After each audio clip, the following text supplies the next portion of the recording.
എപ്പോഴും പറയുന്നത് you should be main study before prelims എന്നാണ്. അതൊരു 100% നടക്കുന്ന കാര്യമാണെന്ന് എനിക്ക് തോന്നിയിട്ടില്ല, എസ്പെഷ്യലി ഫസ്റ്റ് അറ്റംപ്റ്റിൽ.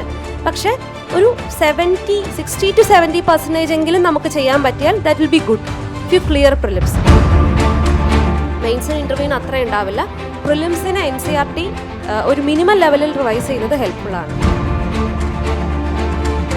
മാം പ്രിപ്പയർ ചെയ്ത സമയത്ത് ലൈക്ക് ഇംഗ്ലീഷ് പോലെ ഒരു സബ്ജക്റ്റ് ഒക്കെ പഠിച്ച് പ്രിപ്പറേഷനിലോട്ട് വന്നപ്പം ഇതിനെക്കുറിച്ച് എപ്പോഴെങ്കിലും ക്രിട്ടിക്കൽ ആയിട്ടുണ്ടോ? Like the entire process, predictability of success is really very low, വേറൊരു മെത്തേഡ് ആവാമായിരുന്നു, അങ്ങനെ എന്തെങ്കിലും? ഡൗട്ട് എപ്പോഴും ഉണ്ടാകും. നമ്മളുടെ കാര്യത്തിൽ എല്ലാവർക്കും ഒരു സേ ഉണ്ടാകും.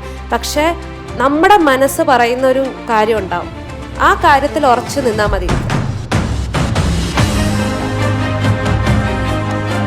ആ ലിമിറ്റഡ് ടൈമിൽ ഈ എക്സാം പാസ്സാകണം എന്നുണ്ടെങ്കിൽ അതിന് വേണ്ട സ്കിൽ സെറ്റ് ഡെവലപ്പ് ചെയ്തെടുക്കുക എന്നുള്ളതാണ് ഏറ്റവും പ്രാക്ടിക്കൽ കാര്യം. സോ ഡീപ്പായിട്ട് പോകാനുള്ള ഒരു ടൈമൊന്നും നമ്മളുടെ കയ്യിൽ അപ്പോൾ ഉണ്ടാവില്ല.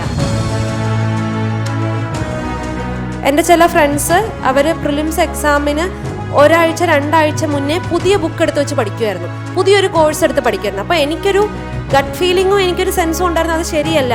നമ്മൾ അത്രയും പുതിയ കാര്യങ്ങളിലേക്ക് പോകുന്നതിന് പകരം അറിയാവുന്ന കാര്യം റിവൈസ് ചെയ്യുകയാണ് പ്രിലിംസിൻ്റെ സമയത്ത് ചെയ്യേണ്ടത്.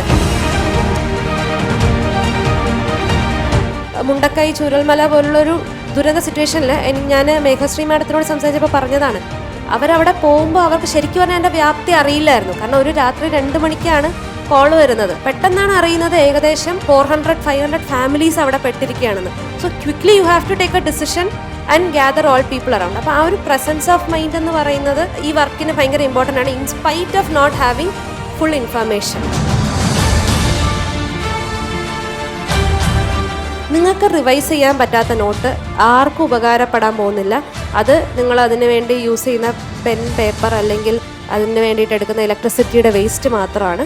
മാമിൻ്റെ ഇപ്പോഴത്തെ പ്രൊഫഷണൽ ആയിട്ടുള്ളൊരു എക്സ്പീരിയൻസസ് ഒക്കെ ഒന്ന് പറയും. ഒരു ദിവസം ഞാൻ ചിലപ്പോൾ ഇതുപോലെ ഒരു കോർപ്പറേറ്റ് ലെവൽ ആയിട്ടുള്ള കമ്പനീസിൻ്റെ കൂടെ CSR ഇനിഷ്യേറ്റീവിനെ പറ്റിയിട്ടും അവരുടെ വെഞ്ചേഴ്സിനെ പറ്റിയിട്ടുമാണ് സംസാരിക്കുന്നതെങ്കിൽ വേറൊരു ദിവസം ഞാൻ പോകുന്നത് അല്ലെങ്കിൽ എനിക്ക് കാണാൻ പറ്റുന്നത് സ്വന്തം ഭൂമി പോലും ഇല്ലാതെ അതിനുവേണ്ടി ഒരു ഓഫീസിൽ വന്ന് നിൽക്കുന്ന ഒരു വ്യക്തിയായിരിക്കും. അതോടൊപ്പം അത്തരത്തിലുള്ള എക്സ്പീരിയൻസസ് എനിക്ക് പലയിടത്തും കിട്ടുന്ന ആക്സസ്, അത് കാണാനുള്ള ഒരു ആക്സസ് ആണ് എനിക്ക് സർവീസിൻ്റെ ബെസ്റ്റ് പാർട്ടായിട്ട് തോന്നുന്നത്.